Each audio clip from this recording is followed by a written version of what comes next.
Bonjour, c'est Vincent. J'aimerais aujourd'hui aborder le thème de la passion, notamment dans l'entrepreneuriat et dans les projets qu'on peut faire aussi à côté de nos activités salariées. Donc, si tu es entrepreneur ou si à un moment tu te poses des questions pour transformer une de tes passions en un revenu, en un métier, eh bien, ça peut être intéressant de voir justement à quel niveau transformer ta passion ou tes passions dans un métier, ça pourrait être nuisible. Au cœur d'une vie professionnelle épanouie et au cœur d'une vie épanouie, eh bien, souvent, la profession a besoin d'être stimulante.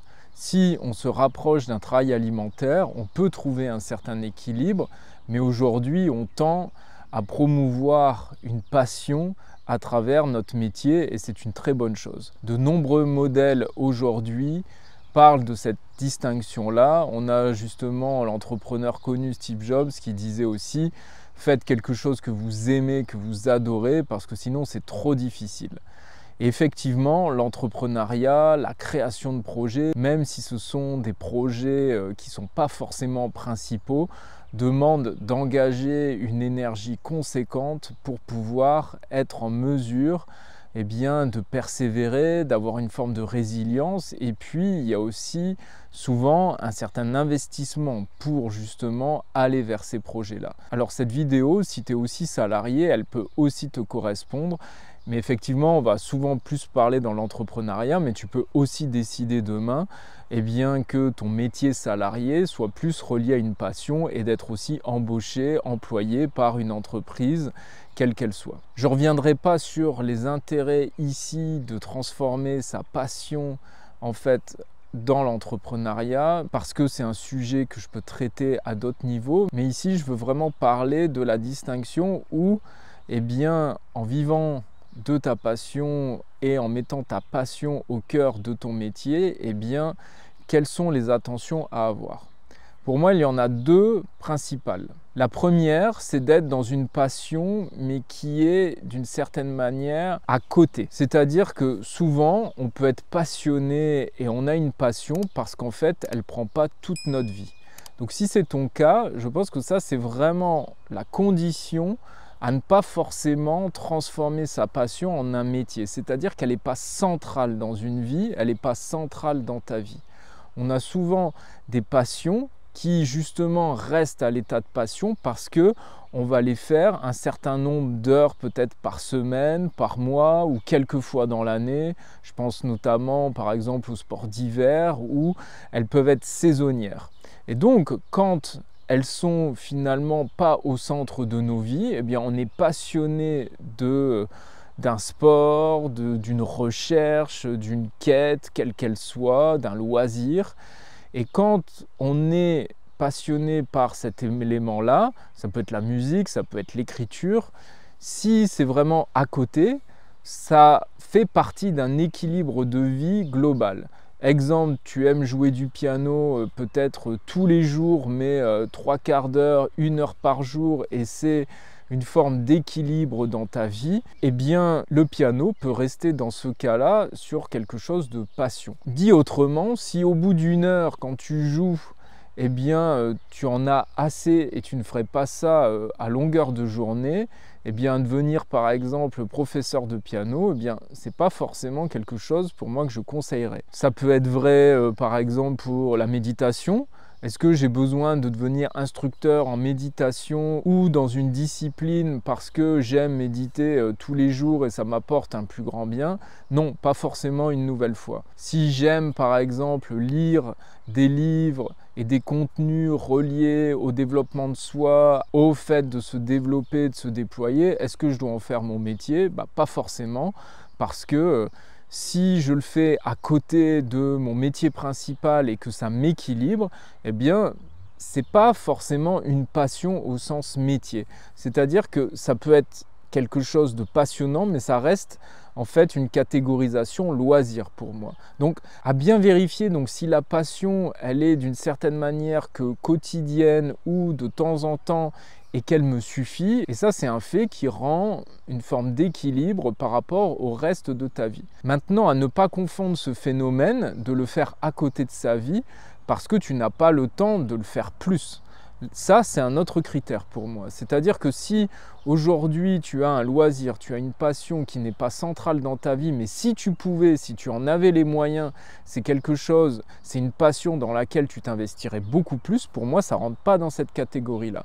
Donc vraiment, c'est un équilibre de vie, mais qui est d'une certaine manière suffisante, cette passion, en lien avec les autres domaines de ta vie. Le deuxième cas, qui est plus subtil, c'est quand donc on a une passion qui est centrale dans notre vie et on décide d'en faire une profession. C'est une démarche que j'encourage pleinement. Je fais de nombreux bilans de compétences notamment, et au cœur de ces bilans de compétences que l'on fait, eh bien, on y met la passion. Maintenant, cette passion, elle n'est pas forcément directe. Je vais prendre un exemple simple. La plongée sous-marine. Imaginons, alors c'est peut-être ton cas, il y a peut-être peu de probabilités, mais prenons quelqu'un qui est passionné de plongée sous-marine. Donc, dans ce cas-ci, la plongée sous-marine est centrale dans la vie de cette personne. Donc, ça évince le premier scénario où c'est juste à côté et ça permet un équilibre. Donc, il y a de quoi se poser donc, comme question, est-ce que ça ne peut pas devenir un métier? Et donc, si ça devient un métier, et j'encourage cette démarche, et la plupart des gens encouragent cette démarche pour ne pas être justement dans un métier alimentaire. Et s'il y a une passion autour de la plongée sous-marine, c'est quelque chose peut-être à envisager en lien avec une profession, un métier. On rejoint la pensée de Confucius à cet endroit-là, c'est trouver le métier de ses rêves et en fait on ne va plus vraiment travailler le reste de sa vie. Pour moi c'est une démarche qui est vraiment intéressante. Là où il faut être attentif, c'est que si cette personne est passionnée de plongée sous-marine et de monter son club dans une région où elle a l'habitude de plonger, peut-être en France, à l'étranger, dans une mer particulière, ça peut fonctionner comme ça ne peut pas fonctionner par rapport à soi. Si la personne est passionnée de plongée sous-marine, mais qu'elle aime plonger d'une manière solitaire, c'est-à-dire qu'elle adore plonger seule, elle adore plonger avec 2-3 personnes, elle ferait ça toute sa vie, cette personne. Donc si elle pouvait pratiquer cette plongée, ou en tout cas tout ce qui entoure cette plongée, peut-être 30 heures semaine, de vivre autour de cette plongée, 40 heures semaine, voire plus, ou un peu moins, et bien là, ce sera un critère de dire c'est pas juste à côté. Maintenant, si cette personne, elle adore plonger, mais là où elle s'y retrouve, c'est par exemple dans l'exploration, de découvrir des espèces, et que ce qui l'ennuie au plus haut point dans cette plongée sous-marine, c'est de plonger en groupe. Si cette personne commence à ouvrir son club, à emmener des groupes en plongée sous-marine, il y a de très grandes chances, c'est même certain, qu'en fait elle va se dégoûter de sa passion et que cette passion qui va se transformer en un métier, ça va être délétère, ça ne va pas être bon. Cette raison, c'est parce que finalement l'activité plongée sous-marine révèle quelque chose derrière. Il faut aller chercher ce qu'il y a derrière en fait, nos passions et ta passion. Parce que derrière la plongée sous-marine, il y a bien sûr, ça prend une certaine forme. La personne va être passionnée par la plongée peut-être et pas par d'autres disciplines, mais derrière la plongée sous-marine, il y a quelque chose, il y a des drivers qu'on va appeler, il y a des déclencheurs qui vont l'animer et c'est ça qui va résulter de sa passion pour la plongée sous-marine. Ces drivers, ça peut être par exemple la solitude, le petit groupe, 2-3 amis, c'est de vivre une certaine convivialité. C'est peut-être l'esthétisme, la découverte des fonds marins, les poissons, le voyage, de ne pas plonger toujours au même endroit. Si le club est au même endroit, ça va encore coincer.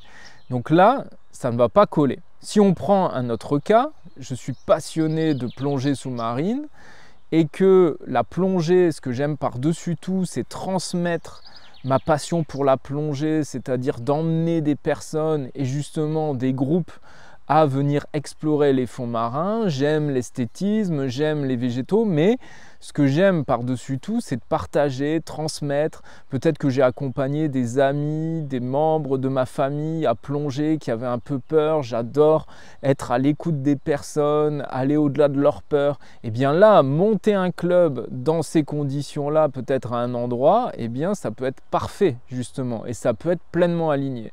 Alors, qu'est-ce que fait justement l'autre personne ? Est-ce qu'elle doit laisser la plongée justement où le groupe ne va pas lui convenir? Eh bien non, pas forcément. Peut-être qu'à travers cette plongée, ça peut être faire de la photographie sous-marine et donc elle va vendre par exemple ses photographies. Et donc ça, son métier va stimuler sa passion peut-être à voyager dans des nouveaux lieux, à être aussi seul pour finalement approcher certains poissons. Ça peut être peut-être faire de la vidéo, ça peut être aussi si la personne a envie de plonger d'une manière plus simpliste, de pas par exemple prendre un appareil photo, peut-être que c'est sous la forme de récits écrits, parce que la personne aime aussi l'écriture. Donc en fait, ce qui est important par rapport à cette passion, c'est pas de condamner la passion, mais de condamner en fait les drivers, ce qui sous-tend finalement ces passions, et de les relier à ce qui anime profondément. Comme pour mon cas par exemple, moi j'ai toujours eu comme driver l'exploration. Et donc j'ai voyagé pendant de nombreuses années pour explorer. Mais justement, à un certain moment, cette passion, eh bien cette passion, elle s'est un petit peu éteinte parce que l'exploration, je la retrouvais de moins en moins en voyage.